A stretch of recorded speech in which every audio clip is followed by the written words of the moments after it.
अपने पसंदीदा शो चाय टोस्ट और होस्ट को यूट्यूब पर देखने के लिए डॉन न्यूज़ के ऑफिशियल चैनल को सब्सक्राइब करें और सब्सक्राइब करने के बाद आप ज़रूर बेल आइकॉन को भी प्रेस करें।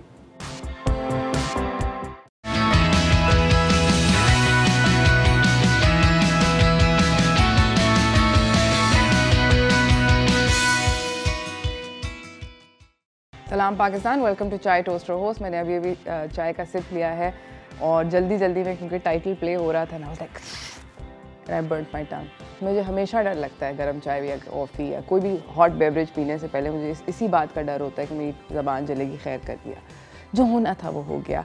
आई होप कि आप लोगों की सुबह जो है वो अच्छी चल रही है। मेरी for some reason this week है स्टार्टेड। कल का दिन भी बहुत अच्छा था, आज का दिन भी बहुत सुहाना लग रहा है। आई don't know what it is, may be शायद सर्दी हवा में है, कुड बी। मौसम बदल रहा है फॉर श्योर। और आई थिंक कराची में थोड़ा लेट बदलता है, but the rest of the country specially Punjab, KP के अपर सिंध, यहाँ पे इन लोगों के लिए ज़रा जल्दी बदल जाता है। तो for all the viewers out there, I hope कि शोले वोले बाहर आ गई हैं, उनको आपने सफाई शफाई कर ली है और रेडी फॉर विंटर हो गए हैं।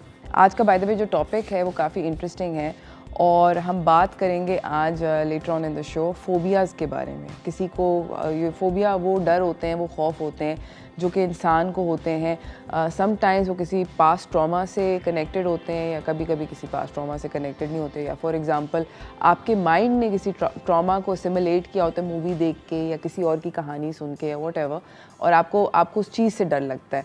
और उस खौफ की बुनियाद आपका ब्रेन एक तरफ से कह रहा होता है कि भाई चिल करो, रिलैक्स करो, बट आपको फिर भी डर लग रहा होता है। आज का दिन बाय द वे एक और बहुत अहम दिन है क्योंकि आज 9 नवंबर है, इकबाल डे है। आज सियालकोट में 1877 में इलामा इकबाल पैदा हुए थे। उनके अब्बा जो थे शेख नूर मोहम्मद, वो एक दर्जी थे और उनकी मदर का नाम था इमाम बीबी। बेसिकली एक जीनियस जिसको कहते हैं, उसकी शक्ल में ये एक बहुत हम्बल बैकग्राउंड के अंदर इनकी पैदाइश हुई थी।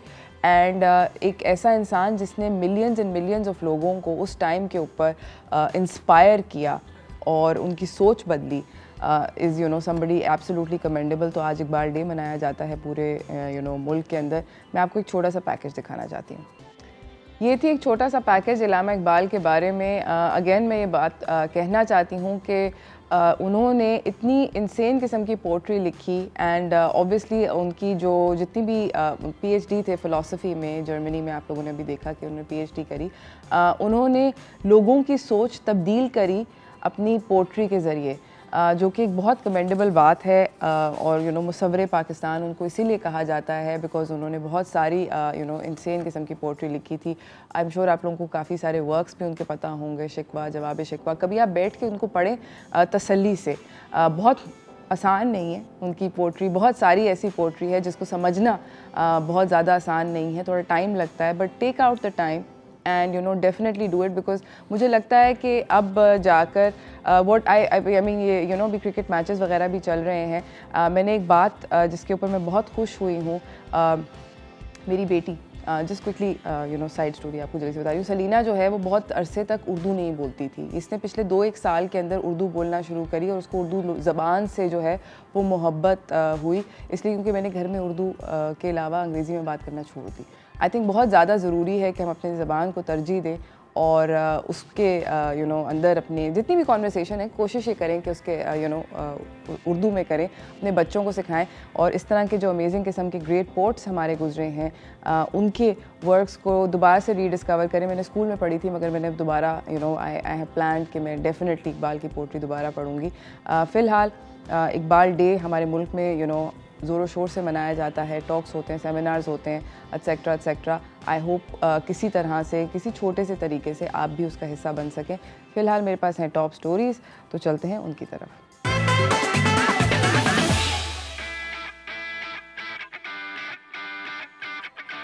मैं क्रिकेट टीम की बात कर रही थी। मुझे पाकिस्तानी क्रिकेट टीम अपनी परफॉर्मेंस से अलावा एक और चीज़ से बहुत ज़्यादा लगातार इम्प्रेस कर रही है और वो ये है कि उनमें से मेरे ख्याल में मे बी 1 और 2 प्लेयर्स असाइड, बाकी के सारे प्लेयर्स अनअशेमेडली किसी शर्मिंदगी के बगैर उर्दू बोलते हैं, ये मैं कहना चाह रही थी। बहुत उन्होंने you know they are completely cool, they are amazing players. वो अपने सारे के सारे इंटरव्यूज़ उर्दू में करते हैं। वो कहते हैं कि नहीं आती हमें अंग्रेज़ी, आप लोग यू नो हमें उर्दू में बात करें और हम उर्दू में ही जवाब देंगे। I think that's extremely amazing. एक क्रिकेट की दुनिया से ही मेरे पास जो पहली खबर है वो ये है कि ऑस्ट्रेलिया पाकिस्तान टूर करने का उसने फ़ैसला कर लिया है। मंडे को ये अनाउंसमेंट हुई है। यू नो हमारे जो पीसीबी के चेयरमैन हैं रमीज़ राजा और यू नो ऑस्ट्रेलिया के क्रिकेट ऑस्ट्रेलिया चीफ एग्जीक्यूटिव, उनको क्रिकेट ऑस्ट्रेलिया कहते हैं उनकी ऑर्गेनाइजेशन को, निक हॉकली, उन्होंने ये बोला कि अगले साल मार्च में ऑस्ट्रेलिया की टीम जो है वो दौरा करेगी पाकिस्तान का। बेसिकली इस दौरे के अंदर टेस्ट मैचेस खेले जाएंगे कराची, रावलपिंडी और लाहौर में मार्च 3 से मार्च 25 तक, और उसके बाद 29 मार्च से अप्रैल 5 तक वाइट बॉल मैचेस खेले जाएंगे, यानी कि T20s होंगे। ये टेस्ट जो खेले जा रहे हैं ये ICC वर्ल्ड टेस्ट चैम्पियनशिप और ODI जो हैं ये सारे के सारे कनेक्टेड होंगे men's cricket world cup super league के साथ, जो कि अगेन एक 13 टीम का इवेंट होता है और जिसमें हाईएस्ट प्लेस साइड्स होती हैं वो शिरकत करती हैं। ऑस्ट्रेलियन जो ये निक हॉकली हैं, ऑस्ट्रेलियन क्रिकेट बोर्ड के जो चेयरमैन हैं, चीफ एग्जीक्यूटिव हैं, उनका ये कहना है कि वो बहुत एक्साइटेड हैं इस दौरे के बारे में, क्योंकि पाकिस्तान की क्रिकेट टीम जो है वो एक काफ़ी तगड़ी टीम है। ये बाय द वे आप लोगों को एक और अजीब सी बात बताऊं कि 24 साल के बाद, 24 साल यानी कि मतलब जो बच्चा पैदा हुआ था 24 साल पहले, वो 24 साल का हो गया, उसने यूनिवर्सिटी भी पास कर ली, 24 साल बाद ऑस्ट्रेलियन टीम पाकिस्तान आ रही है। So it's a really long gap, उसके बाद ये टीम आ रही है, तो काफ़ी यानी कि सीन ऑन होने वाला है, मज़ा आएगा। ये सारे के सारे जो मैचेस हैं हम तो ज़रूर देखेंगे, जहाँ जहाँ भी हो रहे होंगे प्लीज़ डेफिनेटली हम लोग जाके सारे के सारे चेकआउट करेंगे। उसके बाद बाय द वे बताती चलूँ कि वेस्ट इंडियन टीम आ रही है दिसंबर में हमारे पास, मज़ा आने वाला है, दिसंबर 13 से 22 तक। इसी के साथ मैं दूसरी खबर की तरफ जाना चाहती हूँ जो कि आपको अपनी यू नो दिख रही है। ये एक स्विस खातून है, इनका नाम है सुजैन। ये बेसिकली साइकिल के ऊपर पाकिस्तान का टूर कर रही हैं और उनका कहना ये है कि मेरे अलावा और भी बहुत सारे लोगों ने टूर किए और बहुत सारे ब्लॉगर्स ने सब लोगों ने यू नो पाकिस्तान को घूमा है, उनको पाकिस्तान बहुत पसंद आया है। ये जो खातून है 65 साला स्विस खातून जो हैं सुजैन, ये चित्राल और गिलगित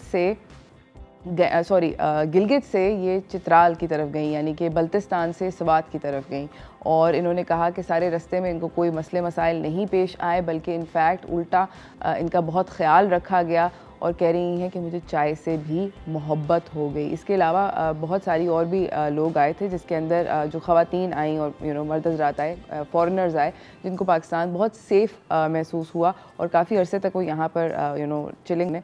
उसके अंदर जेम्स, रोज़ी, गैब्रियल, ईवा आई थी, एलेक्स आए थे, बहुत सारे लोग आए थे, और यू नो वो आते हैं, एंजॉय करते हैं। आई थिंक कि हमारा सॉफ्ट इमेज जो है वो प्रमोट करना दुनिया भर में बहुत ज़्यादा ज़रूरी हो गया है। मैं जा रही हूँ छोटी सी ब्रेक की तरफ, ब्रेक से वापस आऊँगी, कुछ और ख़बरें हैं जो कि आप लोगों को बतानी है, पर्चे ख़त्म नहीं हुए, चलते हैं एक छोटी सी ब्रेक की तरफ।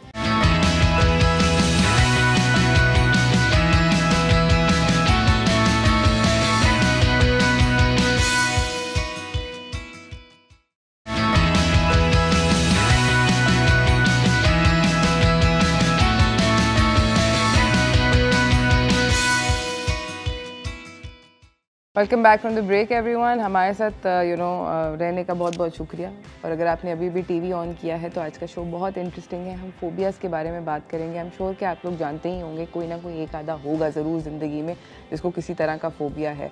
उसके ऊपर बातचीत करेंगे letter on in the show. फ़िलहाल मैं आप लोगों को ख़बरें बता रही थी, तो एक और थोड़ी सी यू नो ख़बर एक और है जो कि थोड़ा सा दिल दुखाने वाली है, but Zulfiqar Ali also known as Pappu Sai, I am sure कि आप लोगों ने उनको कोक स्टूडियो में भी देखा होगा और भी डिफरेंट म्यूज़िक वीडियोस में देखा होगा। ढोल बजाते थे, बहुत अमेजिंग और बहुत इंसेन किस्म का। सूफ़ी कल्चर के अंदर इनका बहुत ज़्यादा इन्वॉल्वमेंट थी, बहुत बड़ा हाथ था उसको एक मॉडर्न तरीके से डेवलप करने में। उनका इंतकाल हो गया है। He was suffering from liver cancer और काफ़ी अरसे से ये एडमिटेड थे पाकिस्तान किडनी और लिवर इंस्टीट्यूट में, तो मगर नहीं बच सके। यू नो इनका इंतकाल हो गया है। छोटा सा एक पैकेज आपको दिखाना चाहती हूँ उनके बारे में। ये था पप्पू साईं के बारे में एक छोटी सी वीडियो थी। पप्पू साईं जो थे आई थिंक सब लोगों ने यही बोला, ये ओवरलॉर्ड बैंड एक था जिसके लीड सिंगर की भी अभी थोड़े अरसे ही पहले इंतकाल हुआ। ये उसके साथ बहुत अरसे तक एसोसिएटेड रहे। इन्होंने बहुत सारी इंटरनेशनल परफॉर्मेंसेस करी। मैंने ख़ुद इनकी परफॉर्मेंसेस बहुत सारी देखी हैं। He was insanely talented at what he does. ये घूमते हुए, आई एम श्योर आप लोगों ने कहीं ना कहीं ज़रूर देखी होंगी इनकी वीडियोस। घूमते हुए ढोल बजाते थे और सबको एक एक वो उसमें आ जाता है ना, आपको एक I don't know how to say it, कि आपका वो हार्ट सिंक करने लग जाता है, ट्रांस आ जाता है। Exactly, thank you Qasim. वो उस तरह का कोई एक कैफियत सी हो जाती थी। तो इसलिए ये सूफ़ी कल्चर में बहुत पॉपुलर थे। शाह जमाल के मज़ार के ऊपर, बाबा शाह जमाल के मज़ार के ऊपर इनकी हर थर्सडे ये जाकर वहाँ पे परफॉर्म करते थे फ्री ऑफ कॉस्ट। एंड जिस तरह आप देख रहे हैं कि लोग कह रहे हैं कि हम लोग वेट करते थे वहाँ पे 5-5 घंटे इनका। खैर anyways, it was a big blow to Pakistan to lose such an amazing insane dhol player. इसी के साथ मैं आपको अपनी अगली ख़बर की तरफ लेकर जाना चाहती हूँ, जो कि मालम जब्बा स्की रिज़ॉर्ट से मुतल्लिक है। वहाँ पर इस साल का तीसरा अटैक हुआ है। आई डोंट नो व्हाई। बेसिकली कहानी कुछ ऐसी है कि जो कंपनी है जो कि रिज़ॉर्ट को मैनेज कर रही है, उसने एक एंट्री फ़ी लगा दी रिज़ॉर्ट के अंदर एंट्री की, जिसकी वजह से लोकल रेजिडेंट्स और जो मैनेजमेंट है उनके अंदर बहुत सारा इख्तलाफ शुरू हो गया। अर्लियर दिस ईयर अप्रैल के अंदर, थोड़े दिनों पुरानी बात है, कि पेशावर के हाई कोर्ट ने बिंगोड़ा बेंच ने ये रूल किया था कि एंट्री फ़ी लगाना अनलॉफुल है। इसके रिस्पॉन्स में जो रिज़ॉर्ट है उनका ये कहना है कि हम लोगों को अगर तनख्वाह नहीं दे सकेंगे, जो कि लोकल्स को, ऑब्वियसली वहाँ के ही रहने वालों को, रिहायशियों को ही एम्प्लॉय करते हैं, कि हम उनको तनख्वाह नहीं दे सकेंगे अगर हम अपना रिज़ॉर्ट नहीं चला सकेंगे और कोई आमदनी नहीं करेंगे, तो इस तरह नहीं हो सकता। बट सितंबर में भी इसी तरह अर्लियर, ये तीसरी दफ़ा हुआ है, सितंबर में भी इसी तरह का एक झड़प हुई थी। अब दोबारा ये तीसरा वाक़या है झड़प का, जिसके अंदर अटैकर्स ने जो गार्ड्स थे वहाँ पर उनको भी ज़ख्मी किया और गन्स वगैरह चली। काफ़ी ख़तरनाक किस्म की सीन हो गई। मैं आप लोगों को एक और इंटरेस्टिंग बात बताती हूँ मालम जब्बा रिज़ॉर्ट के बारे में, कि आज से कुछ 6-8 साल, 6 नहीं ज़्यादा, 10 साल पहले, 10 साल पहले जब वज़ीरिस्तान के अंदर बहुत ज़्यादा हालात ख़राब थे और तालिबान एलिमेंट बहुत ज़्यादा स्ट्रॉन्ग था, तो ये पूरा का पूरा रिज़ॉर्ट जो था ये डिस्ट्रॉय हो गया था। तो ये रीबिल्ड हुआ है। जिस भी कंपनी ने इसके ऊपर पैसे लगाए, obviously they are most concern. ये 500 लोगों को डायरेक्टली एम्प्लॉय करते हैं, वहाँ के लोकल रिहायशियों को, और उसके अलावा और भी 500 को इनडायरेक्टली एम्प्लॉयमेंट देते हैं। तो बहुत सारे लोगों की रोज़ी रोटी इससे लगी हुई है। रिज़ॉर्ट की मैनेजमेंट का कहना ये है कि इनको पुलिस की प्रोटेक्शन फ़राहम की जाए, और इनका ये भी कहना है कि ये जो क्रिमिनल्स हैं इनको लोकल इन्फ्लुएंशियल लोग, गवर्नमेंट ऑफिशल्स सपोर्ट कर रहे हैं, इसलिए वो ये सब कर रहे हैं। तो उन्होंने कहा है कि आप हमें प्लीज़ प्रोटेक्शन दिए। आई होप कि इस तरह का हो सके, क्योंकि बहुत अच्छा रिज़ॉर्ट है, बहुत फ़न बना हुआ है, काफ़ी बेसिक सी स्की स्लोप है, मगर पाकिस्तान के स्टैंडर्ड्स के लिए बिल्कुल परफेक्ट है। यहाँ पर लोग कम स्की करते हैं। It's a great place to go with your family. I hope कि ये मसला जो है ये जल्दी रिजॉल्व हो जाए। इसी के साथ मैं अपनी आखिरी ख़बर की तरफ जाना चाहती हूँ, जो कि कराची से मुंसलिक है। लाहौर में भी आपने शोर सुना होगा कि पंजाब से बहुत सारे केसेस आ रहे हैं डेंगू के। मुझे खुद हो चुका है, इसलिए मैं ये गारंटी के साथ कह सकती हूँ बहुत बुरी बीमारी है। It is horrible. आपको ऐसे लगता है कि बस मौत बहुत करीब है, हालांकि होता नहीं है, कम केसेस में ऐसा होता है बहुत ज़्यादा एक्सट्रीम पे जाने की, मगर इसके बिगिनिंग के भी जो सिम्टम्स होते हैं वो बहुत बुरे होते हैं। डेंगू के जो मच्छर हैं ये पानी के ऊपर पैदा होते हैं, और इसकी वजह से कराची के अंदर अब डेंगू के केसेस जो हैं वो बढ़ते चले जा रहे हैं। स्पेशली कराची की जो फूड स्ट्रीट्स हैं, जैसे कि बर्न्स रोड है, लियाकताबाद है, हुसैनाबाद है, खारादर है, गुलशन इकबाल है, यहाँ पर जितने भी ढाबे हैं, ओपन एयर बारबेक्यू रेस्टोरेंट्स हैं, यहाँ पर आपको मच्छरों की तादाद भरपूर मिलेगी। और ये जितनी भी जगह हैं ये ऑब्वियसली बिकॉज़ इनके प्रॉफिट मार्जिन्स बहुत कम होते हैं, तो ये बहुत ज़्यादा कस्टमर्स के लिए कोई कॉयल वॉयल नहीं जला रहे, कोई स्प्रेज नहीं कर रहे वगैरह वगैरह। तो उसकी वजह से आप कभी भी वहाँ पे खाना खाने के लिए जाएँ, अगर आप खुद जा रहे हैं तो खुदा का वास्ता प्लीज़ अपने वो क्या कहते हैं इंसेक्ट रिपेलेंट लगा के जाएँ, वो ब्रांड का ही नाम मुँह में आता है, पाकिस्तानी हूँ at the end of the day. But बहुत सारे कंपनीज़ के इंसेक्ट रिपेलेंट्स मिलते हैं, वो प्लीज़ लगा कर जाएँ ताकि आप मेक श्योर करें कि आप अपने आप को प्रोटेक्ट कर सकें, क्योंकि डेंगू बाय द वे एक दफ़ा नहीं होता है, आपको कई हर दफ़ा हो सकता है। हर दफ़ा आपको मच्छर ने काटा, हर दफ़ा डेंगू हो सकता है। ये वो वाली बीमारी नहीं है कि मुझे एक दफ़ा डेंगू हो गया अब मैं सेफ़ हूँ, मेरे पास इम्यूनिटी है, ऐसा कोई सीन नहीं है भाईजान। और ये बहुत बुरा होता है, प्लेटलेट्स गिरते हैं वगैरह वगैरह। हम लोग बात करेंगे डेंगू के ही बारे में अपने अगले मेहमान से, बिकॉज़ ये पूरी मुल्क के अंदर एक बहुत बुरी तरीके से वबा फैल रही है। और कोई कहता है कि जी पपीते के पत्ते खाओ वगैरह वगैरह, हर तरह के टोटके जो हैं वो आ जाते हैं ज़िंदगी के अंदर। मैं जानना चाहूँगी कि क्या क्या करना चाहिए, क्या क्या नहीं करना चाहिए। ये सब जाने के एक छोटी सी ब्रेक के बाद, तो आप लोग कहीं ना जाइएगा, देखते रहिए चाय टोस्टर होस्ट।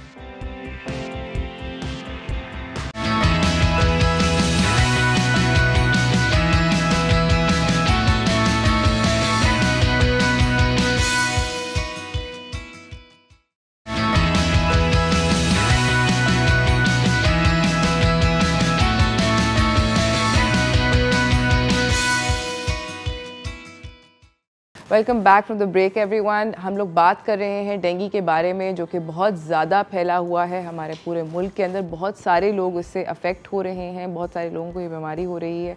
और कोई बहुत फ़न बीमारी नहीं है, नॉट एन ईजी, कोई भी बीमारी आसान नहीं होती गुजारना, मगर ये वाली मैं गुजार चुकी हूँ, तो इसलिए my heart goes out to anybody who has it. हम लोग बात करना चाहते हैं अपने अगले मेहमान से, इस बीमारी के बारे में थोड़ा सा और जानेंगे। चलते हैं हेल्थ एंड फिटनेस की तरफ।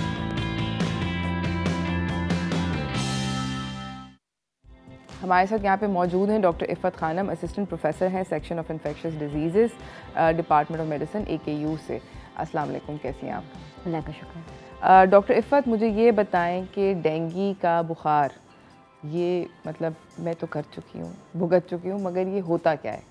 अच्छा, डेंगू वायरल इन्फेक्शन है, और जिस तरह वायरल इन्फेक्शन में अलामात होती हैं, इस तरह डेंगू की अलामात होती हैं। बहुत तेज़ बुखार होता है, शदीद जिस्म में दर्द होता है, जोड़ों में, पट्ठों में, और सर में बहुत दर्द, आँखों में बहुत दर्द होता है। मरीज़ों को बुखार के साथ और अलामात भी हो सकती हैं, जैसे उल्टी है, मतली है, मोशंस हो जाते हैं, शदीद पेट में दर्द हो सकता है। तो ये इनिशियल सिम्टम्स हैं डेंगू के, जिसके साथ मरीज़ हमारे पास नॉर्मली जो बीमारी शुरू होती है इस तरह प्रेजेंट करते हैं। अच्छा, मुझे ये बताएं कि इस वक्त पाकिस्तान में डेंगू के कितने केसेस हैं? अच्छा, number of cases truly speaking हमारे पास कोई रिपोर्टिंग बहुत अच्छी नहीं है। हम ये कह सकते हैं डेफिनेटली पिछले सालों के मुकाबले में इस साल हज़ारों में केसेस हैं, मगर क्योंकि बहुत अच्छी रिपोर्टिंग नहीं है, हम बहुत अच्छा लाइव रियल टाइम रिपोर्टिंग नहीं करते, तो मस्ट से कि must be more than 20,000। Sindh का नंबर देखें, अगर हम देखें तो हम लास्ट ईयर सितंबर में हम 500-600 केसेस हमारे रिपोर्ट हुए थे, तो अब हम 2000 को रीच कर रहे हैं। लेकिन ये से मैं आपको वो बता रही हूँ रिपोर्ट हुए हैं, actual number can be more then that, क्योंकि हर लैब रिपोर्ट नहीं करती और दूसरे हर कोई मरीज़ जाके अपना टेस्ट नहीं करा रहा होता, तो मे बी सिचुएशन से ज़्यादा वर्स हो। अच्छा, मुझे ये बताएं कि कोई साइन होता है, कोई सिम्टम होता है जिसको आपको, अगर आपको वो हो तो आप कहें कि भाई जाके जल्दी से डेंगू का बिकॉज बहुत सारे लोग अस्पताल जाने से थोड़ा कतराते हैं। अच्छा, डेंगू की अलामत 3 तरह के मरीज़ होते हैं, बल्कि 4 तरह के। कुछ लोगों को पता ही नहीं होता उनके जिसमें डेंगू का वायरस है, कोई सिम्टम्स ही वो ऐसे भी हो सकता है। बिल्कुल, और वो इसलिए इंपॉर्टेंट है जानना, क्योंकि वो उनको अलामत तो कोई नहीं होंगी, लेकिन वो दूसरों को मर्ज फैला सकते हैं। ओके। फिर एक होते हैं उनको हल्का सा मामूली बुखार हुआ, नज़र काम सही हो गए। एक वैरायटी ये होती है, इसमें बीमारी और शदीद होती है, इसमें तेज़ बुखार के साथ जो मैंने भी अलामत बताई वो सब होती हैं। और चौथी किस्म होती है बीमारी आगे एडवांस हो जाए और इतनी सिवियर हो जाए कि उनको कॉम्प्लिकेशंस हो जाए, उनको हॉस्पिटल में एडमिट होना पड़े। अच्छा, क्योंकि ये विंटर सीज़न है और बहुत से वायरल इन्फेक्शन तरह प्रेजेंट कर रहे होते हैं, और डेंगू के अलावा भी बीमारियाँ जो कि इस तरह प्रेजेंट कर रही होती हैं, तो किसी को शदीद बुखार हो रहा है और अलामात ऐसी हैं कि जो तबीयत ज़्यादा ख़राब उनको महसूस हो रही है, कि बहुत सर में दर्द है, शदीद बुखार हो रहा है, उल्टी है, तो वो ज़रूर डॉक्टर के पास जाएँ, टेस्ट करवाएं, क्योंकि हर बीमारी का उसके इलाज से इलाज किया जाता है। डेंगू का अलग ट्रीटमेंट होगा, अगर साथ में मलेरिया उसका अलग ट्रीटमेंट होगा। स्पेशली हम कोविड की सीज़न में हैं, अल्हम्दुलिल्लाह के केसेस कम है, लेकिन स्टिल वी डोंट नो, तो कुछ अलामत कोविड और डेंगू की भी मिलती होती हैं। तो ज़रूर जब किसी को भी बुखार हो रहा है तो जाए अपना टेस्ट ज़रूर कराएं। जी, क्योंकि मैं भी थोड़े दिनों पहले मुझे ज़ुकाम हुआ था और मतलब साथ बुखार था, तो मैं डॉक्टर के पास गई, उन्होंने मेरा मलेरिया से लेके कोविड तक सारे टेस्ट कराए। बिल्कुल, क्योंकि देखिए ये आप कोई बगैर टेस्ट के आप अलामात की बेसिस पे नहीं बता सकते हैं क्या चीज़ है, क्योंकि हर बीमारी के साथ उसकी डिफरेंट उसका कोर्स है, इसके डिफरेंट कॉम्प्लिकेशन है, डिफरेंट ट्रीटमेंट है, डिफरेंट मैनेजमेंट, इसलिए आपका जानना बहुत ज़रूरी है कि आपको कौन सा इन्फेक्शन हुआ है। अच्छा, मुझे ये बताएं कि डेंगू का जो बुखार है ये कितने अरसे तक रहता है? अच्छा देखिए, डेंगू का बुखार जो है ना, एवरेज देखें तो 7 से 10 दिन में सही हो जाते हैं। एवरेज 7 डेज आप ले लें तो सही हो जाते हैं। लेकिन खाली बुखार की बात नहीं होती, क्योंकि कुछ जो कॉम्प्लिकेशन, कुछ अलामात हैं, वो जो बीमारी के कुछ अलामात वो बुखार सेटल होने के बाद भी आती हैं, ठीक है। लेकिन एवरेज आप समझें कि बुखार 7 दिन के अंदर अक्सर लोगों का रिजॉल्व कर जाता है। अच्छा, मुझे ये बताएं कि क्या अगर मुझे एक दफ़ा डेंगू हुआ है दोबारा हो सकता है? बिल्कुल हो सकता है, क्योंकि डेंगू का वायरस एक नहीं है, आपके पास डिफरेंट टाइप्स हैं वायरस की। तो एक दफ़ा डेंगू का वायरस होने का मतलब ये नहीं कि इम्यूनिटी हो गई, दोबारा कभी ज़िंदगी में नहीं होगा, आपको बार बार डेंगू का अटैक हो सकता है। और क्या ऐसा होता है कि बहुत सारे लोग ये भी कहते हैं कि जो पहली दफ़ा डेंगू होता है उससे जो दूसरी दफ़ा होता है वो ज़्यादा वर्स होता है? जी बिल्कुल, ये है कि पहला तो हो सकता है कि आपको पता ही नहीं चला हो बुखार, क्योंकि मामूली अलामत हुई ख़त्म हो गई। हर आने वाला अटैक डेंगू का दूसरे पहले अटैक के मुकाबले में ज़्यादा शिद्दत के साथ होता है और अलामत भी शदीद होती हैं। इसलिए कहा जाता है कि अपने आप को बचाएं, प्रोटेक्शन रखें ताकि बच सकें। अच्छा, क्या डेंगू एक इंसान से दूसरे इंसान को फैल सकता है? फैल सकते हैं, लेकिन उसके हर बीमारी का फैलने का तरीका अलग अलग होता है। डेंगू किसी इंसान से दूसरे इंसान से छूने से नहीं फैलता। डेंगू का वायरस एक इंसान से दूसरे इंसान में मच्छर के ज़रिए मुंतकिल होता है, राइट। तो डायरेक्टली तो कांटेक्ट से नहीं फैलेगा, लेकिन अगर एक इंसान जिसके अंदर डेंगू का वायरस उसके ब्लड में सर्कुलेट कर रहा है और उसको अगर वो मच्छर काटे और वही मच्छर जाके सामने वाले हेल्दी आदमी को काट ले, तो इस तरह मच्छर ट्रांसफ़र कर सकता है एक आदमी से दूसरे आदमी में इन्फेक्शन को। जब भी आप देखेंगे बिल्कुल आउटब्रेक्स होती हैं, एपिडेमिक्स हो जाती हैं, आउटब्रेक्स हो जाती हैं सीज़न में, क्योंकि एक ही मच्छर, क्योंकि एक्टिवली किसी के वायरस में अगर किसी के जिस्म में वायरस फैला हुआ है और वो मच्छर से अपने आप को नहीं बचा रहा, तो वही मच्छर काट के दूसरों को बीमारी बहुत काफ़ी बड़े पैमाने में। और एक मच्छर पोटेंशियली वैसे कितने लोगों को काट सकता है? जितनी उसकी लाइफ स्पैन है, क्योंकि एक दफ़ा इन्फेक्टेड हो गया मच्छर तो वो फिर ज़िंदगी भर इन्फेक्टेड रहता है। मतलब यहाँ पे तो हम जाएं। अच्छा, क्या डेंगू मतलब जानवरों में होता है? ऐसा तो नहीं होगा कि किसी जानवर को मच्छर ने काटा फिर इंसान? नहीं, ये इंसान से इंसान में ही ट्रांसफ़र होता है। अब तक ह्यूमन ट्रांसमिशन है। ठीक है। और जो लोग डेंगू जिनको हुआ होता है, क्या उनको क्वारंटीन करना चाहिए? अच्छा, क्वारंटीन तो नहीं करना, क्योंकि क्वारंटीन का मतलब है कमरे में आप बंद कर दें, क्वारंटीन तो नहीं, लेकिन एटलीस्ट जो एक्टिव फेज़ होता है फर्स्ट 7 से 10 दिन के अंदर, वो अपने आप को इस तरह बचाए कि उनसे मच्छर काट के दूसरों को ना काटे। इट मीन्स कि वो जब सोएं तो मॉस्किटो रिपेलेंट लगाएं। मॉस्किटो रिपेलेंट उस घर के तमाम लोगों को लगाना चाहिए कि इनको भी मरीज़ है, समझे कि मुझे हो गया तो मैं ना लगाऊं, मैं बच गया, लेकिन वो दूसरों को अभी भी फैला सकते हैं। तो मॉस्किटो रिपेलेंट लगाए, बेड नेट इस्तेमाल करें, ताकि जितना वो 7 to 10 डेज़ वाला टाइम पीरियड में उससे दूसरों को मजीद ट्रांसफर ना हो। और आप देखते भी कि घर में अगर किसी एक को होता है तो और लोगों को भी फैलना शुरू। एब्सोल्युटली, ये तो मैंने डेफिनेटली देखा है। नाज़रीन, जा रहे हैं एक छोटी सी ब्रेक की तरफ। ब्रेक से वापस आएंगे डेंगू के बारे में और भी बहुत सारे मिथ्स हैं, स्पेशली पपीता रिलेटेड मिथ्स। पपीते के जो पत्ते हैं वो गंजे होने शुरू हो गए हैं कराची में और लाहौर में। ये जानेंगे कि इससे कोई फ़ायदा भी होता है या नहीं, मगर इस ब्रेक के बाद कहीं ना जाइएगा, देखते रहिए चाय टोस्टर होस्ट।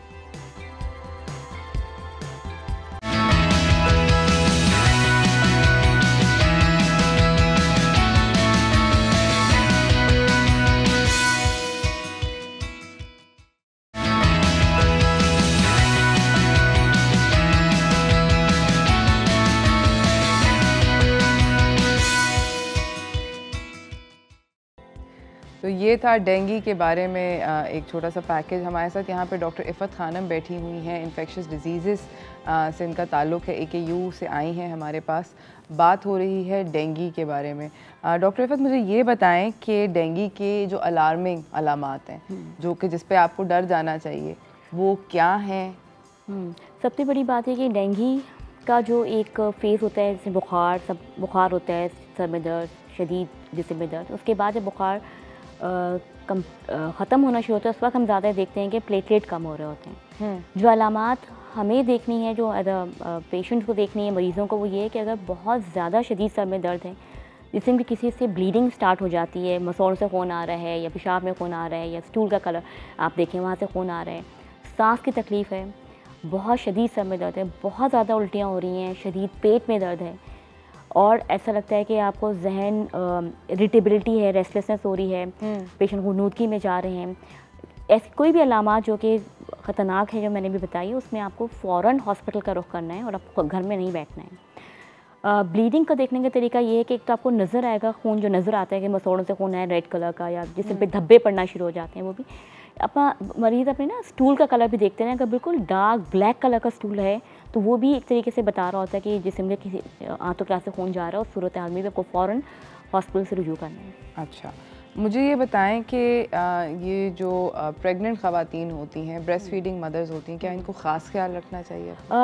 प्रेगनेंसी में कोई भी बीमारी जो है ना उसकी अलामात शिद्दत अख्तियार कर सकती हैं, इसलिए कि वो फिजियोलॉजी पूरे जिस्म की चेंज हुई होती है, ठीक है। और बहुत से ट्रीटमेंट आप नहीं इस्तेमाल कर पा रहे होते हैं और you are dealing with the two lives. तो एज सच कोई अलग से अलामात नहीं है, कोई अलग से एहतियातें नहीं हैं। जैसे सबको बचना है डेंगू के बारे से, ऐसे ही प्रेग्नेंट ख़वातीन को बचना होता है। लेकिन सिर्फ ये है कि प्रेगनेंसी के साथ अगर डेंगू का अल्लाह ना करे शदीद हमला हो तो फिर बीमारी के मज़ीद शदीद होने का ख़तरा होता है। अच्छा, बहुत सारे लोगों का, अभी हम लोगों ने जाने से पहले एक बात करी थी कि पपीते के पत्तों के ऊपर बहुत ज़्यादा फेथ है और मतलब लोग उसका जूस ऐसे बना के पीते हैं कि पता नहीं बस इसी से ही सही हो जाना है, यही दवा है।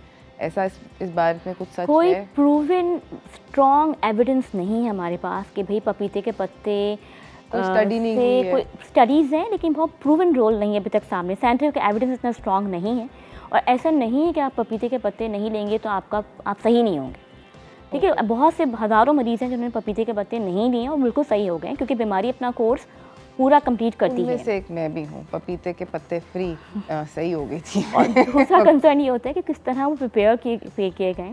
ऑब्वियसली नेचुरल चीज़ है, नेचुरल हर्ब है तो ज़्यादा होता है कि साइड इफेक्ट नहीं होंगे, लेकिन अगर हाइजीनिक तरीके से नहीं प्रिपेयर किया गया हो तो वो और मज़ीद नुकसान का बायस हो सकता है। मैंने लोगों को देखा कि उल्टियों के साथ, मोशन के साथ आ रहे होते हैं और वो बीमारी की अलामत से भी एक है और फिर पपीते के पत्तों के साथ आई डोंट नो। तो ऐसा ना समझे कि पपीते का पत्ता नहीं खाया तो एक मैजिक वो है ना। हाँ, मैजिक कुछ नहीं है। हाँ, ये वाकई साथ ही सही होने वाला है। अच्छा, मुझे ये बताएं कि डेंगू के वक्त डाइट में क्या चीज़ें खानी चाहिए, क्या चीज़ें अवॉइड करनी चाहिए? अच्छा, डेंगू का वायरस ना पूरे जिस्म के निज़ाम को मुतासिर करता है, जिगर को मुतासिर करता है, आंतों को, फेफड़ों को, हर जगह को। तो ज़्यादातर कोशिश ये करें कि सिंपल डाइट लें, बहुत ज़्यादा ऑयली चीज़ें, फैटी चीज़ें ना लें और सिंपल डाइट हो और फ्लूइड का इंटेक, वाटर इंटेक अच्छा रखें अपना। कोई अलग से ख़ास कोई डाइट नहीं है कि जो आप वो ले लेंगे और आप बहुत जल्दी से ठीक हो जाएंगे। बस हाइड्रेशन अच्छी होनी चाहिए, बैलेंस डाइट होनी चाहिए, सिंपल डाइट होनी चाहिए, जूसेस का और पानी का इस्तेमाल ज़्यादा होना चाहिए। अच्छा, मुझे ये बताएं कि ऑयली फूड्स को अवॉइड करें क्योंकि जिगर का समोसे ना ऑयली चीज़ें ना खाएं क्योंकि अगर जिगर को डेंगू मुतासर करता है, हेपेटाइटिस वाली अलामत होती हैं तो फिर उसमें फिर निज़ाम हज़म मुतासर होता है। अच्छा, हमारे यहाँ यखनी का बहुत बड़ा ज़िंदगी में रोल है हर बीमारी में। क्या यखनी पीनी चाहिए? यखनी पीनी चाहिए, कोई मसला नहीं है। कोई मसला नहीं है। हाँ, लेकिन खाली यखनी पे गुजारा ना हो। बस की चीज़ ये है कि सिंपल डाइट और हाइड्रेशन का ख्याल रखें, पानी जूसेस जितना ले सकते हैं उतना लें। क्योंकि अगर कोई मुझसे पूछता है डेंगू के वायरस है, वायरल इलनेस आपको पता है, कोई इलाज नहीं होता, सपोर्टिव ट्रीटमेंट होता है। लेकिन सबसे अगर एक की है अगर बीमारी को से अच्छा आउटकम के लिए तो हाइड्रेशन बहुत अच्छी होनी चाहिए। हाँ, मुझे भी डॉक्टर ने ये बोला था क्योंकि मुझे जब डेंगू हुआ था तो मुझे मतली बहुत ज़्यादा थी, कुछ खाया नहीं जाता था। तो उन्होंने कहा अगर आप खा नहीं रही हैं, खा नहीं सकती हैं, उल्टी हो रही है तो उल्टी करने से बेहतर है, क्योंकि every time you throw up, आप अपने आप को स्ट्रेस देते हैं, अपनी बॉडी को स्ट्रेस देते हैं। ये नहीं करें, आप बस जूस पिएं, पानी पिएं, ORS पिएं। और नहीं, अगर मुंह से बहुत अच्छा इंटेक नहीं है, बहुत अच्छा नहीं सकते तो प्लीज़ IV लगवा लें, एडमिट हो जाएं या कहीं, इसलिए कि hydration is the key for the successful treatment. ठीक है। मुझे ये बताएं कि बहुत सारे लोग ये कहते हैं कि डेंगू से मतलब अपने आप को बचाना, घर के अंदर हम अपने आप को कैसे बचा सकते हैं? कोशिश तो वैसे सबकी ये होती है कि खड़ा ना हो कहीं पे पानी वगैरह वगैरह, बट और इसके अलावा हम क्या क्या कर सकते हैं? तो डेंगू से बचना है कि मच्छरों से बचना है बेसिकली, क्योंकि वायरस आपके मच्छर के ज़रिए जिसम में आते हैं। तो पूरी आपके घर के दरवाजे, खिड़कियाँ नेटेड हों, नेट्स हों ताकि मच्छर एंटर ही नहीं हो सकें, ठीक। कपड़े आपके ऐसे हों कि आपके जिस्म का ज़्यादातर हिस्सा, जैसे लॉन्ग स्लीव्स पहने, लॉन्ग आपके ट्राउजर्स हों ताकि कवर्ड रहें, और जो इतना एक्सपोज एरिया वहाँ पे आप मच्छर से बचाने के जो लोशंस होते हैं वो लगा के रखें, ठीक है। ठीक है। सबसे इंपॉर्टेंट चीज़ ये है कि आप पानी कुछ जगहों पे नागुज़ीर, आपको जैसे पानी की शॉर्टेज है, आपको पानी जमा करना पड़ जाता है बाल्टियों में, टब में, उसको कवर रखें, ठीक है। हम पौधों में पानी देते हैं, गमलों में पानी खड़ा, उस कोशिश करें खड़ा पानी ना हो, वो इतना पानी डालें सूख जाए। कुछ ट्रेज़ होती हैं जैसे आप बर्ड्स के लिए पानी रखते हैं या AC की ट्रेज़ में पानी, उसको फ्रिक्वेंटली आप एम्प्टी करते रहें, ठीक है। तो ये मेजर चीज़ें। और अगर घर से बाहर कहीं जा रहे हैं तो बाहर निकलते हुए लाजमी तौर पे आपने जो ना एहतियातों को रखना है कि आप एक्सपोज एरिया पे आप अपना मस्कुलर पैंट लगा के रखें ताकि आप मच्छरों से अपना महफूज रख सकें, और कपड़े आपके हमेशा से ऐसे हों ताकि आप कवर रखें। सही। मुझे ये बताएं कि एक और जो मैंने आपसे बात पूछनी थी वो ये है कि डेंगू के बुखार के दौरान क्या चीज़ें हमें बहुत ज़्यादा ज़रूरी अवॉइड करनी चाहिए? बहुत ज़्यादा ज़रूरी ये कि एक तो ये कि घर में रहें, आराम करें, ठीक। दूसरी बात ये कि अलामात पे नज़र रखें कि अगर कोई भी अगर वार्निंग साइन, कोई भी ऐसी शिद्दत वाली अलामात आपकी हैं, उसको देख लें, अगर वो आ रही हैं अल्लाह ना करे तो आपको फ़ौरन डॉक्टर से रिव्यू करना है। खाने पीने में जैसे मैंने भी एहतियात बताई वो, और दवाइयाँ अपनी कोई एंटीबायोटिक लेने की ज़रूरत नहीं है। कोई आपको अलग ब्रूफेन वगैरह लेंगे, सिंपल पैनाडोल अगर बुखार है, जिसम में दर्द है। दूसरी बात ये कि उल्टी जो भी अलामत है, उल्टी मछली उसकी दवाई आप लेना, कोशिश करें डॉक्टर से मशवरे के साथ ही दवाई रखें। तीसरी चीज़ बहुत देखी गई वो ये कि किसी वक्त भी पता नहीं चलता और आपके बुखार ख़त्म हो गया, प्लेटलेट ड्रॉप होना शुरू हो गए, तो एक तो ये ब्लीडिंग की चीज़ें मैंने बताई, दूसरे कि वो दवाइयाँ ना लें बिल्कुल भी जिससे ज़्यादा अलामात ख़राब होने का या प्लेटलेट कम होने का ख़तरा होता है। इसलिए मशवरा ये होगा कि जब तक डेंगू का बुखार का टाइम पीरियड रहता है उस वक्त आप जो भी दवाई इस्तेमाल करें वो डॉक्टर के मशवरे से इस्तेमाल। एक छोटा सा सवाल है, इसका जल्दी से आप जवाब दे दें, टाइम बिल्कुल ख़त्म हो गया, मेरा कत्ल कर देंगे। ये सुनने में आया कि डेंगू का मच्छर जो है वो सिर्फ मगरिब के वक्त काटता है और इशा के मतलब वो इशा के बाद नहीं काटता है और वो बिल्कुल सेट हो जाता है और कहता है खुदा हाफिज़ मैं घर जा रहा हूँ, ऐसा क्या? ठीक है, डे टाइम फीडर है, मैक्सिमम इसकी एक्टिविटी जो होती है ना वो सूरज निकलने के 2 घंटे 3 घंटे बाद और सूरज गूब होने से पहले का टाइम होता है मैक्सिमम एक्टिविटीज़। इसका मतलब ये नहीं है कि रात में नहीं काटेगा। ठीक है, मच्छर है वो कभी भी काट सकता है। थैंक यू, बहुत बहुत शुक्रिया आपका ये बताने का। जी हाँ, डेंगू का मच्छर आपको किसी भी टाइम पे काट सकता है, बिल्कुल भी ऐसा नहीं है कि वो टाइम देख के सिर्फ उस टाइम की नौकरी कर रहा है, वो कभी भी आ सकता है। इसी के साथ नाज़रीन एक छोटी सी ब्रेक की तरफ जा रहे हैं। डॉक्टर इफ़त आपका आने का बहुत बहुत शुक्रिया, thank you so much for coming. हम लोग जाएंगे एक छोटी सी ब्रेक की तरफ, ब्रेक से वापस आएंगे, फोबियाज़ के बारे में बात करेंगे जो कि मुझे डराते हैं, आपको डराते हैं, और क्यों ऐसा होता है, हम क्यों इतना ज़्यादा खौफ में आ जाते हैं, ये जानेंगे ब्रेक के बाद। कहीं ना जाइएगा, देखते रहिए चाय टोस्टर होस्ट।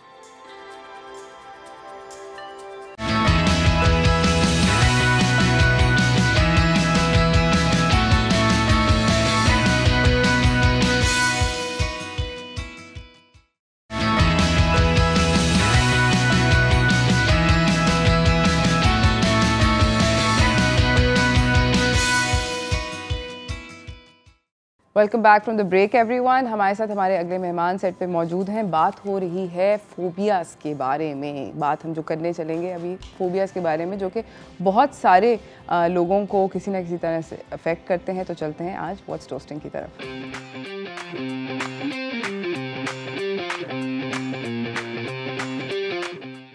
हमारे साथ सेट पे मौजूद हैं अली मुर्तज़ा लखानी, साइकोथेरेपिस्ट हैं और मेंटल हेल्थ कोच हैं। अस्सलाम वालेकुम। अस्सलाम वालेकुम जी, कैसे हैं आप? I am very well.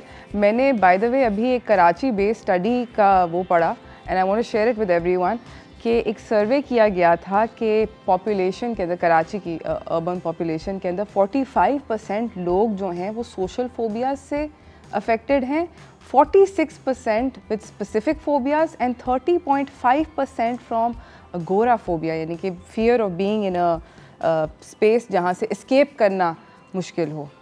सो काफ़ी स्केरी फिगर्स हैं। ये बहुत कॉमन है, यानी कि हर तरह का फोबिया होना। फोबिया के बेसिकली 3 हम उसको हिस्सों में डिवाइड करते हैं। अगर बेसिकली हम DSM को लेके चलें, पहला जो इसका एरिया है दैट्स लाइक कोई पर्टिकुलर चीज़ का है, स्पेसिफिक चीज़ का। जी मुझे सांप से डर लगता है, मुझे स्विमिंग पूल से डर लगता है, छिपकली से डर लगता है, छिपकली से डर लगता है, कॉकरोच। हाँ।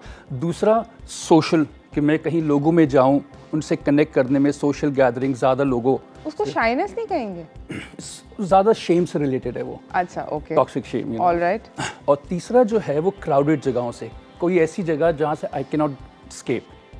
ठीक है, that's also fears coming from somewhere down there. सही है। सो बेसिकली इन 3 चीज़ों के अंदर फिर ये सारी ब्रांचेस आती हैं। अच्छा, मुझे बताएं कि ये जो फोबिया होता है, ये क्या मेंटल डिसऑर्डर होता है या ये होना ख़राब होता है, क्या होता है?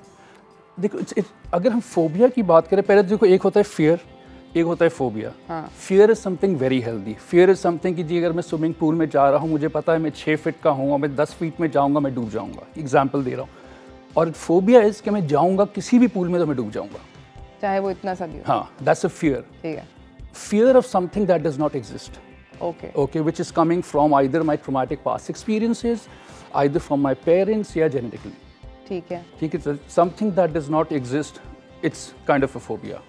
और दूसरा आपने ये आपका क्वेश्चन था बेसिकली कि what was the question? The next one? My question was कि ये कोई mental disorder तो नहीं होता? It is like, इसको हम anxiety disorder से connect कर सकते हैं because it's there in the DSM.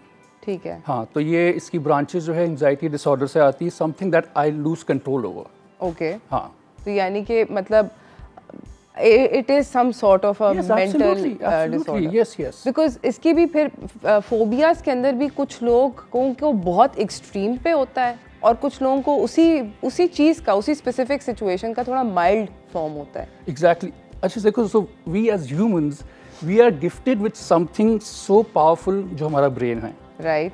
उसके पास दो बड़ी ज़बरदस्त कैपेबिलिटीज़ होती है. एक, जो भी चीज़ें हम लाइफ में एक्सपीरियंस करते हैं वो विविडली स्टोर हो जाती है. ठीक है. और दूसरा, अमेजिंग पावर ऑफ इमेजिनेशन. सही है. What we do is we take those memories और हम उसको नेगेटिवली अपने इमेजिनेशंस को जो है ना यूज़ करते हैं. That's how phobia comes in being. ठीक है. You know कि अगर मेरे पास में कोई ट्रॉमेटिक एक्सपीरियंस हुआ है, सो ज़रूरी नहीं है कि वो आगे हो, बट दैट बिलीफ कि नहीं जी होगा, that is basically my phobia, कि नहीं अगर मैं दोबारा करूँगा तो फिर भी होगा. अच्छा, मुझे ये बताएं कि मेरी बेटी के बारे में I want to quickly ask you question.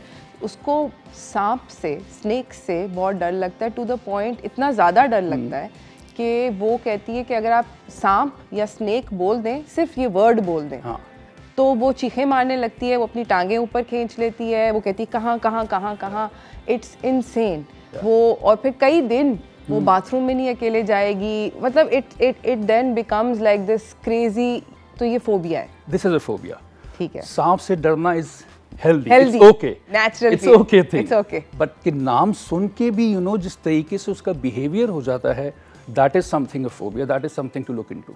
सही. हाँ. अच्छा, बाय द वे, किसी को भी अगर सवाल है, किसी ने अगर अली से बात करनी है और अपने फोबियाज को डिस्कस करना है और उनको ओवरकम कैसे करना, अगर आप किसी को जानते हैं who you want them to help them overcome this, तो प्लीज़ ज़रूर कॉल करके हमसे बातचीत करें.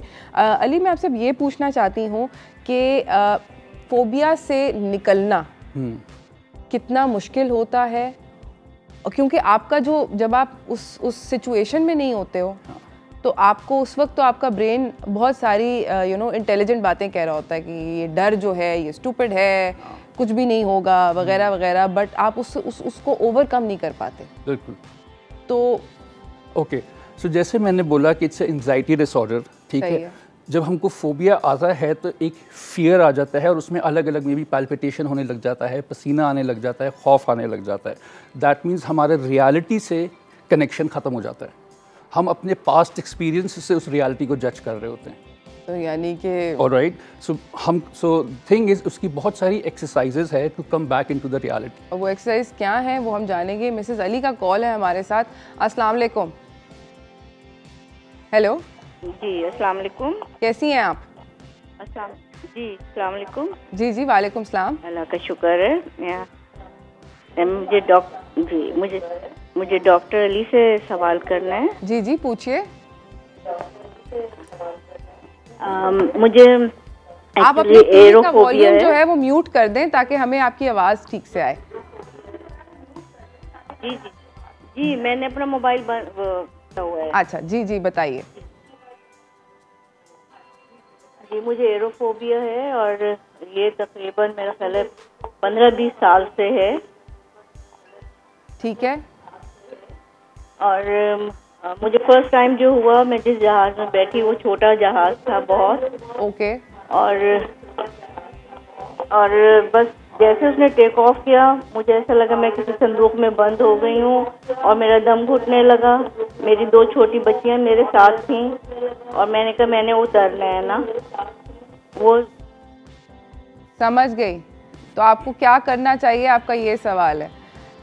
ठीक है, थैंक यू सो मच आपका कॉल करने का मिसेस अली, बहुत बहुत शुक्रिया. हम लोग जा रहे हैं एक छोटी सी ब्रेक की तरफ. ब्रेक से वापस आएंगे, हम अली से पूछेंगे कि इनको क्या करना चाहिए इस फोबिया से बाहर निकलने के लिए, क्योंकि जहाज़ में तो दोस्त बैठ के इधर उधर जाना पड़ता ही है. तो आई एग्री कि ये काफ़ी this is a counter productive किस्म का फोबिया, बट बहुत नेचुरल है, बहुत सारे लोगों को होता है. सो you're नॉट अलोन, बहुत सारे लोगों को होता है. इसी के साथ नाज़रीन एक छोटी सी ब्रेक से वापस आएंगे. We'll find out how to battle them. मगर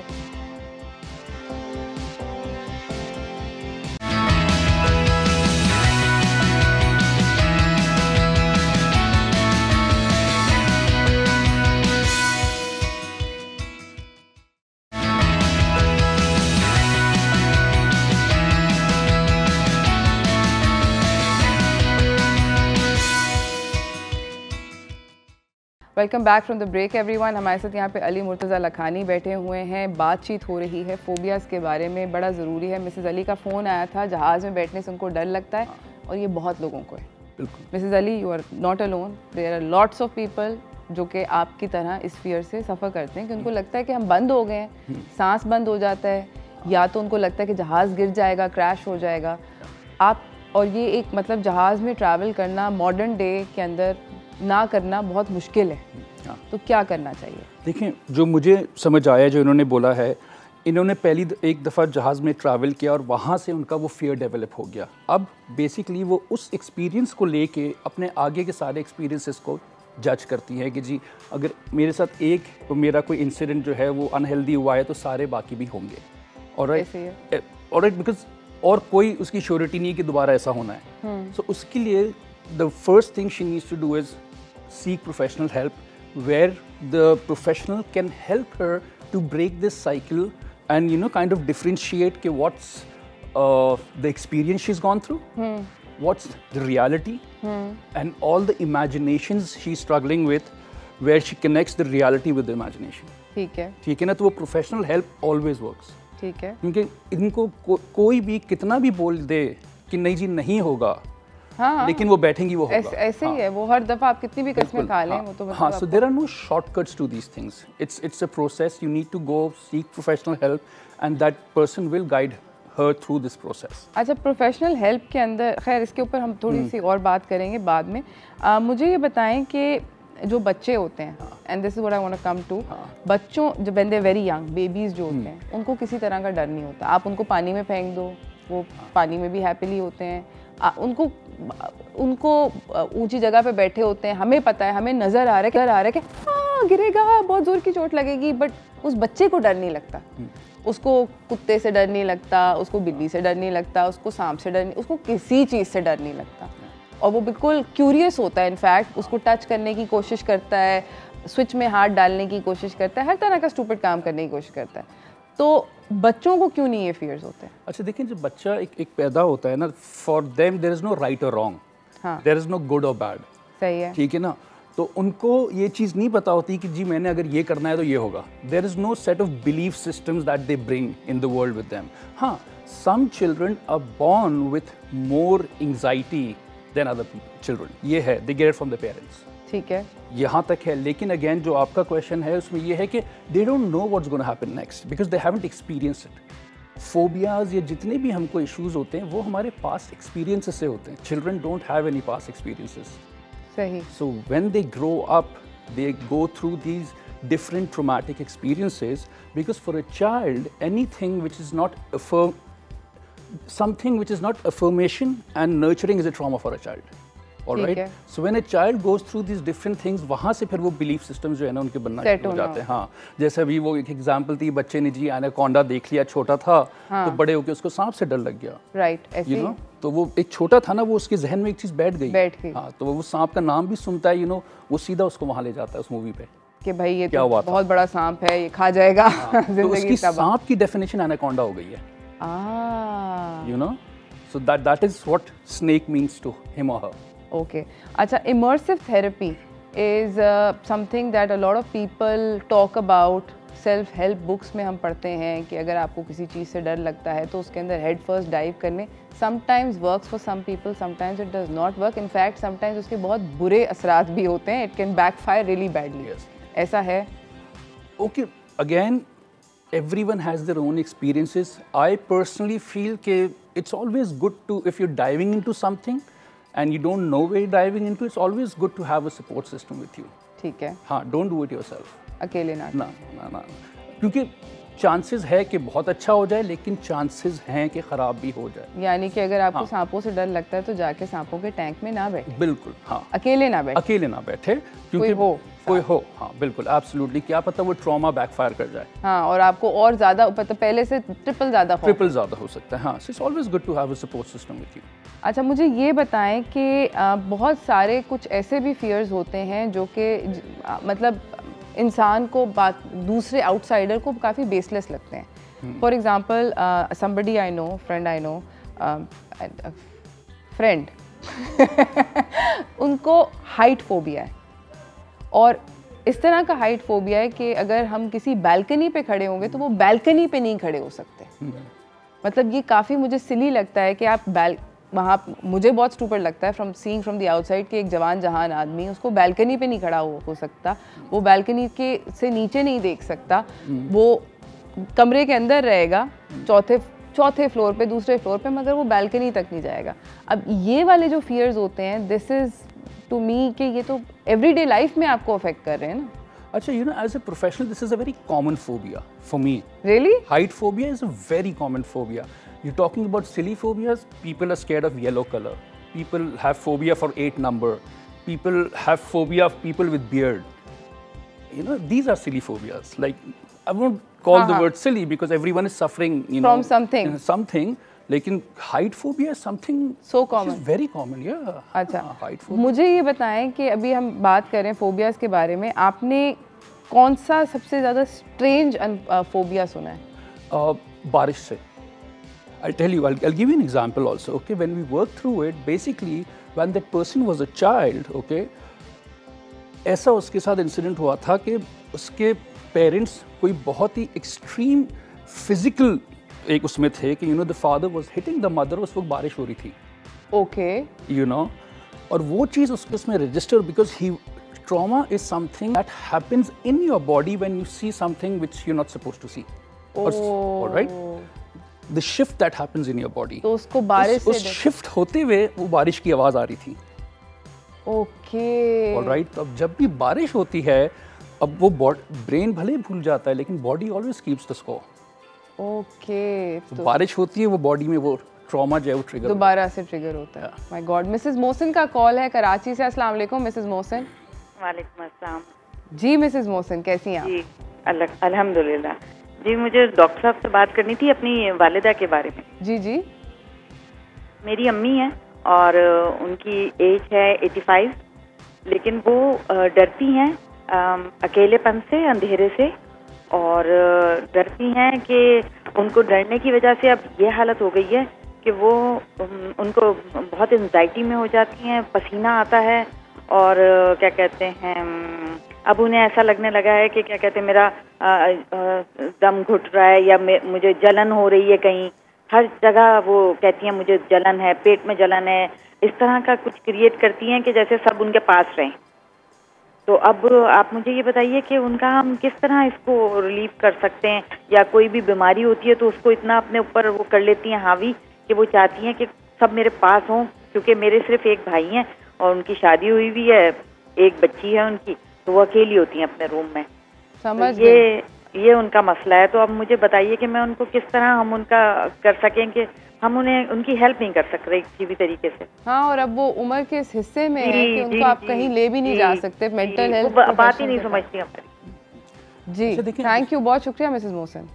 अब जो इन्होंने बताया उसमें 2-3 वजहें हो सकती हैं कि एक तो जो उन्होंने बताया कि जी पसीना होता है और ये सब होता है, it can be may be anxiety attack, may be a panic attack, we don't know, और may be the fear of loneliness. Yes. और इट कैन बी एनीथिंग. ठीक है.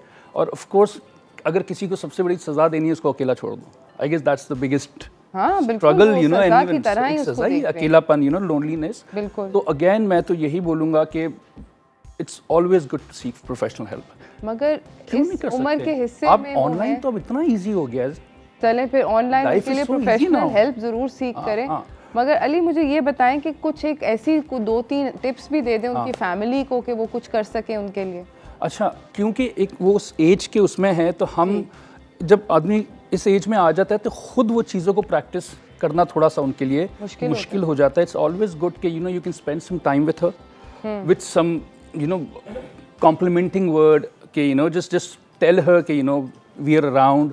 क्योंकि और इससे ज़्यादा मैं कुछ पर्टिकुलरली ऐसा बोल नहीं सकता हूँ कि वो कुछ, क्योंकि they are not professionals. Right. वो कुछ जाके मैं कुछ बोलूँ और वहाँ पे इट काइंड ऑफ उनके लिए वो सूट नहीं करे. And I don't know what she is struggling with exactly that particular thing. तो ये है कि just spend some more time with her and just tell her कि just make her feel safe. क्योंकि सेफ्टी का भी एक बहुत इशू होता है इस एज में आके, कि I am alone and all that. मैंने Mrs Mohsin, I don't know if it's helpful, but मैंने अपनी नानी को कहा था कि अपना कमरा खुद डेकोरेट करें. That really worked for us. उन्होंने अपना कमरे के अंदर जब अपनी सेटिंग अपने हिसाब से करी तो वो काफ़ी सेटिस्फाइड होगी as oppose to the setting I had done. Maybe try that. हमारे साथ एक और कॉलर है फातिमा इस्लामाबाद से. अस्सलाम वालेकुम फातिमा. वालेकुम सलाम, कैसी हैं आप? अल्हम्दुलिल्लाह ठीक ठाक, आप कैसी हैं? अल्हम्दुलिल्लाह. और आज आपका टॉपिक बहुत ही ज़बरदस्त है. अच्छा. और वैसे तो आपके सारे टॉपिक्स बहुत अच्छे होते हैं, बट आज का आपका टॉपिक बहुत अच्छा है. तो मैं रिगार्डिंग बच्चों के मुतालिक पता करना चाह रही थी कि जैसे समटाइम्स बच्चे घर में बहुत कॉन्फिडेंट होते हैं और जैसे कोई गेस्ट आता है तो उनके सामने वो इस तरह कॉन्फिडेंट नहीं रहते. ऑल्दो मार्केट भी जाते हैं, हर जगह जाते हैं, बट समटाइम बच्चे जो ना इतना ज़्यादा बिल्कुल यस. तो वो ये इसका क्या इशू है? क्योंकि मेरा खुद नेफ्यू है तो वो उसका भी यही इशू है. इतना इंटेलिजेंट बच्चा है, बहुत टॉकेटिव है, बट जैसे गेस्ट आते हैं तो बिल्कुल नहीं वो बोलता. थैंक यू, बहुत बहुत शुक्रिया फातिमा कॉल करने का. सोशल एंग्जाइटी खैर बहुत सारे बच्चों को होती है. इसके बारे में जानेंगे कि हम बच्चों के लिए क्या कर सकते हैं. एक छोटी सी ब्रेक के बाद कहीं ना जाइएगा, देखते रहिए चाय टोस्ट और होस्ट.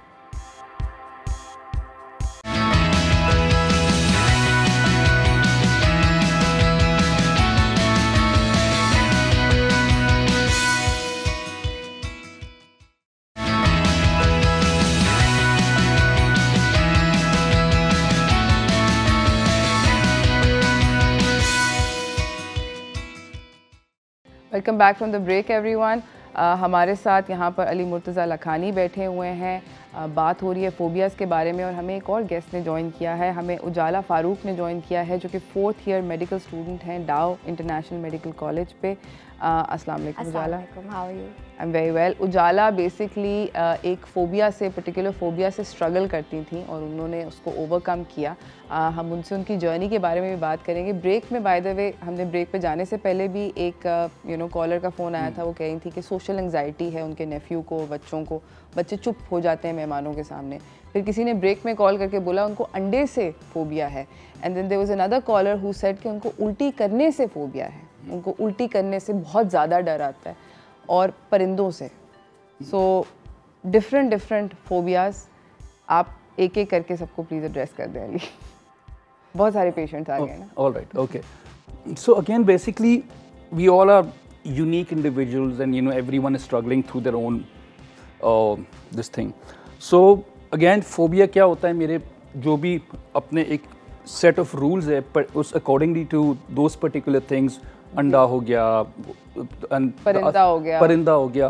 सबसे पहले मैं सोशल एंग्जाइटी के उस पर जो था उन पे मैं ये बात करूँगा कि either it can be social anxiety or either that's how they function.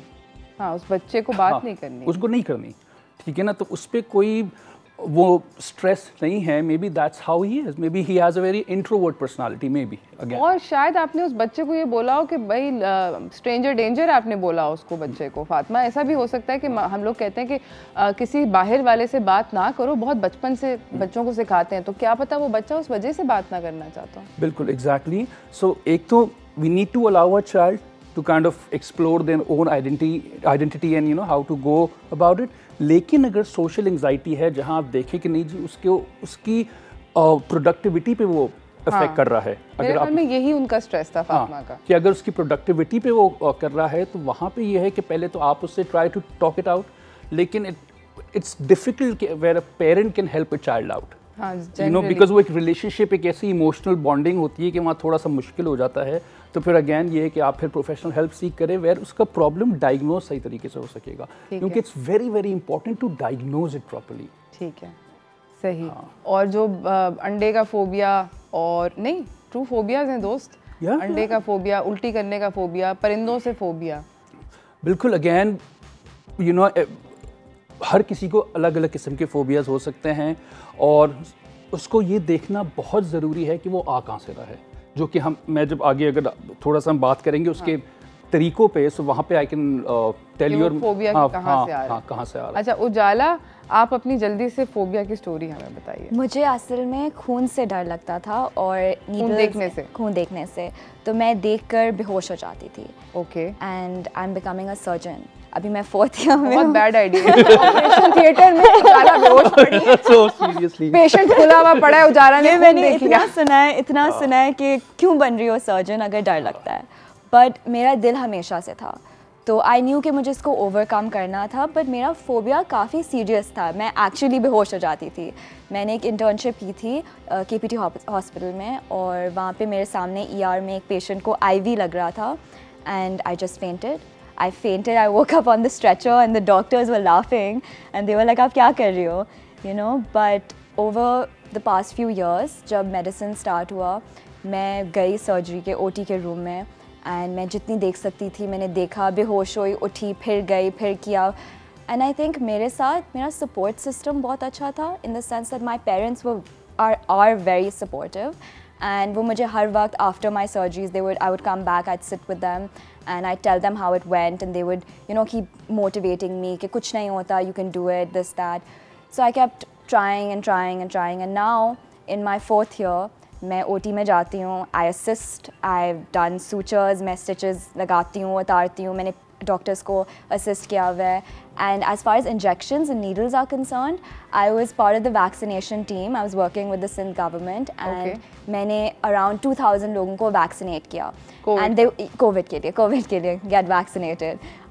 But या, सो मुझे इंजेक्शन से इतना डर लगता था, लेकिन अब मैं लोगों को इंजेक्शंस लगाती हूँ, मुझे उसका फोबिया बिल्कुल। खुद जब आप इंजेक्शन लगाती हैं? I actually tried to get over that and kept going to the hospital every other month to get a blood test, just to get over it. First time बहुत डर लगा, second time थोड़ा कम लगा, and this was an idea my dad gave me कि जाओ अपना blood test कराओ, क्योंकि खुद डर लगता है, and कराती रहो इधर उधर करके, and you'll get over it over time, and it worked. Over the and it took a while because it's been 4-5 years जब से I've been trying to work on it.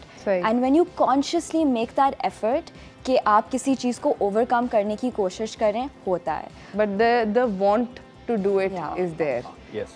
उनकी स्ट्राइव वो कर रही थी, उनको करना था क्योंकि उनका ये ड्रीम था, तो उसकी फुलफिलमेंट के ज़रिए शी ओवरकेम हर फोबियाज। मगर अंडे का कोई ड्रीम तो नहीं करता है, उल्टी देखने का कोई ड्रीम नहीं करता है, परिंदा, नेचुरल फोबियाज, इसका तो कोई बहुत सारे फोबियाज अनअटैच्ड होते हैं to something you desperately, it's not a hurdle into what you wanting to do.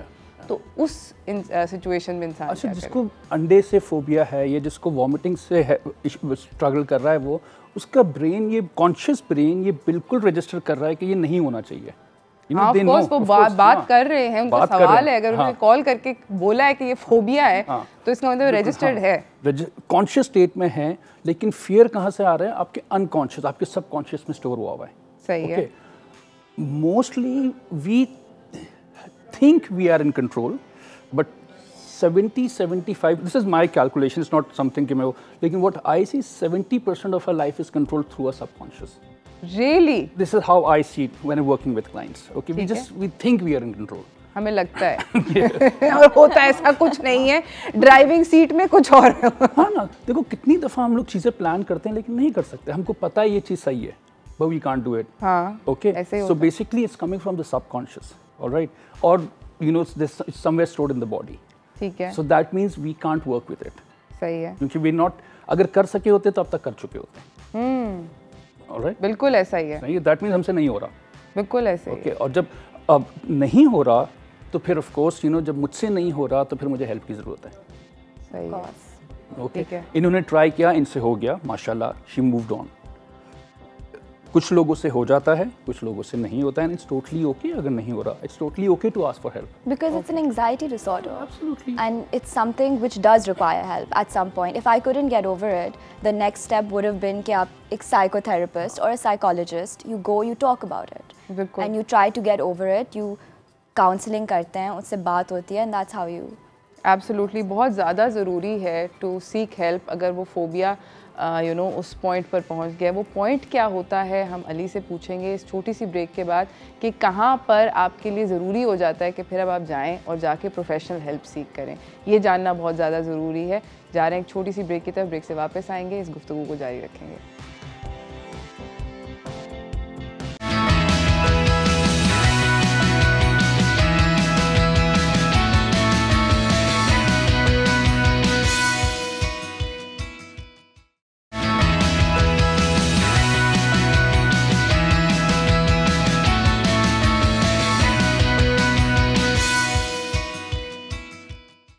Welcome back from the break everyone. हमारे पास यहाँ पर अली मुर्तज़ा साहब बैठे हुए हैं, उजाला फ़ारूक बैठी हुई हैं। बात हो रही है फ़ोबियाज़ के बारे में।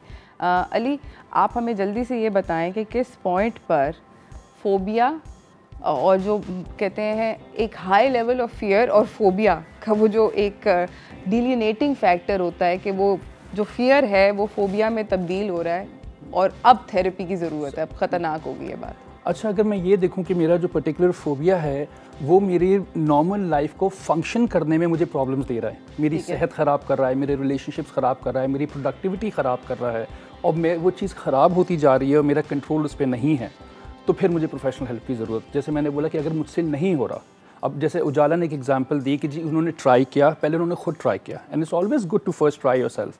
ठीक है ना, कि अगर इन्होंने ट्राई, जैसे फॉर एग्जांपल जी मुझे अंडे से फोबिया है, ठीक है ना, I need to start kind of like bonding with the anda, ठीक है ना, make that relationship work. It's all about the relationship with that particular thing, spend time with that, ठीक है ना।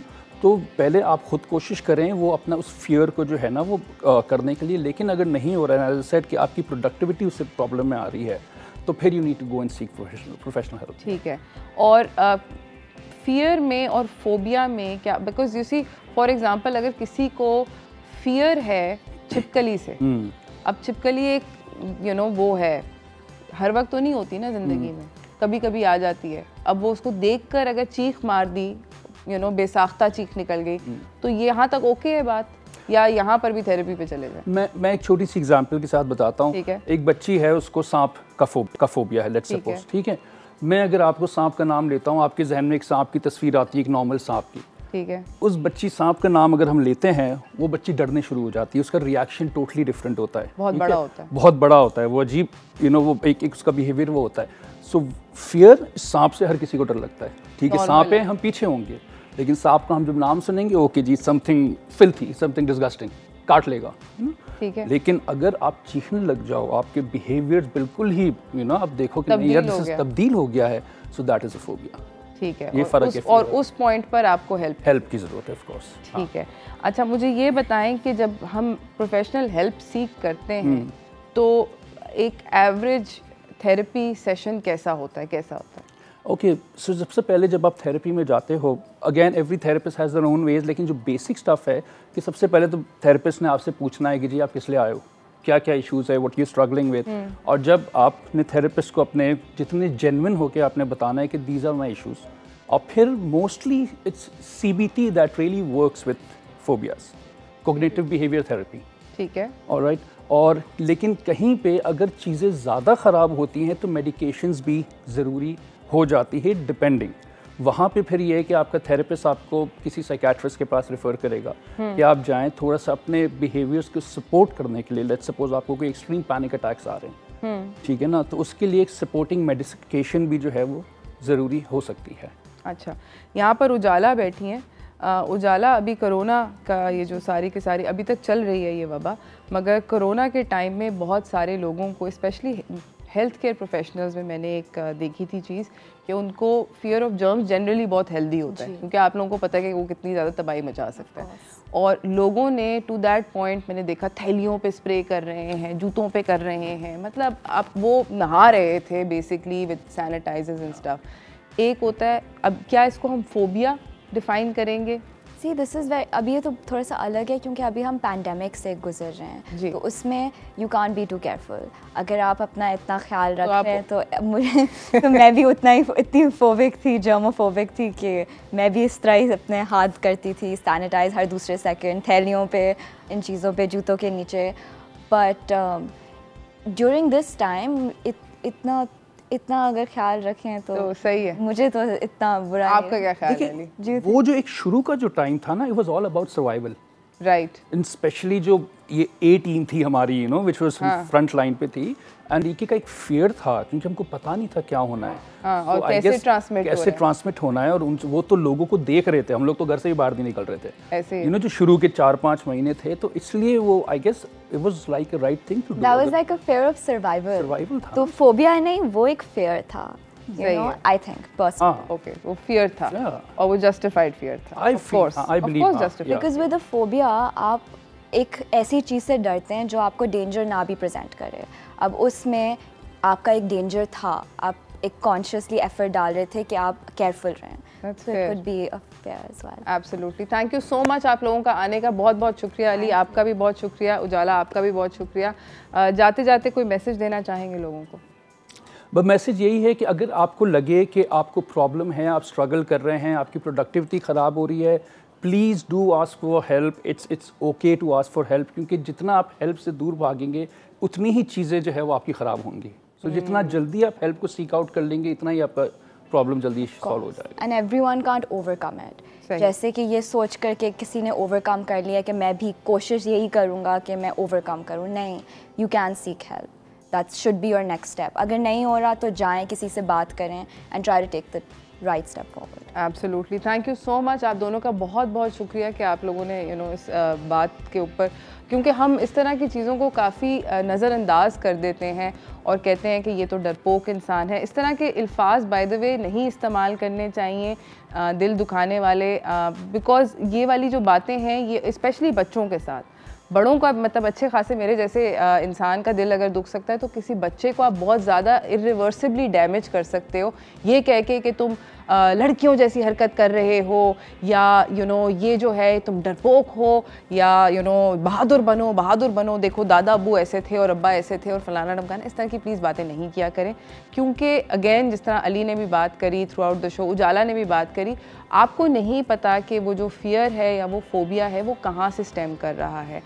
उसको एड्रेस करना कि क्यों है, पहले तो उसकी जड़ तक बात की पहुँचें। और अगर आपको लगता है कि आप ये वाली कॉन्वर्सेशन नहीं कर सकते, बिल्कुल ना अटेम्प्ट करें, किसी प्रोफेशनल के पास बाकी में चले जाएं, कोशिश ना करें, कहानी को बिगाड़ें ना ज़्यादा, मेरा ये पर्सनल ख्याल है। और किसी भी इंसान को, चाहे वो बच्चा हो या बड़ा हो, ये कहना कि उसका जो फियर है वो जस्टिफाइड नहीं है क्योंकि आपको उस चीज़ से नहीं डर लगता, तो वो बिल्कुल ख़राब है। कि मैं मतलब अगर आपको कैसा लगेगा अगर आपको हाइट फोबिया है और मैं कहूँ कि मुझे नहीं डर लगता, मैं बहुत बड़ा चैम्पियन हूँ और तुम नहीं हो, तुम लूज़र हो, ये कहना स्टूपिड होता है। आपको मैं धक्का मार के दिखाऊँ ना चौथी मंजिल से, तो फिर बात करेंगे। Don't do that ever to anybody. Ujala ने जिस तरह बोला, उन्होंने वैक्सीनेट किया इतने सारे लोगों को, प्लीज़ कोशिश ये करें कि अगर अभी तक आपने वैक्सीन नहीं लगवाई हुई, ये वाला फोबिया जस्टिफाइड है। कोरोना वाकई में है, लोग वाकई में उनके तबीयतें ख़राब हुई हैं, लोग वाकई में मर रहे हैं, अपनी जान दे बैठे हैं। खुदा का वास्ता है, जाके अगर आपने अभी तक वैक्सीनेट नहीं किया, अपने आप को वैक्सीनेट कर लें, आपकी सिम भी ऑन हो जाएगी, ज़िंदगी में बहुत सारी आसानियाँ पैदा होंगी, मॉल जा सकेंगे, मूवी देख सकेंगे प्लीज़, क्योंकि अब मॉल पे भी नहीं अंदर जाने देते, ना मूवी देखने देते हैं अगर आपके पास वैक्सीनेशन कार्ड ना हो। तो प्लीज़ जाके अपने आप को वैक्सीनेट कराएं, अपने घर वालों को कराएं। 12 साल से बड़े सारे के सारे बच्चों को वैक्सीनेशन लग रही है, और जो छोटे बच्चे हैं 12 साल वाले, इनको तो कोई सिम्टम भी नहीं हो रहे। मैं वेट करती रही कि सिम्टम होगा, मेरी औलाद को कुछ नहीं हुआ, वो हट्टी कट्टी चली गई अपनी दोस्त के घर। तो please do vaccinate yourself, mask पहन के फिरें। मुझे और मेरी टीम को इजाज़त दीजिए। आई होप आप लोगों को आज का शो अच्छा लगा होगा। कल तक के लिए अल्लाह हाफ़िज़।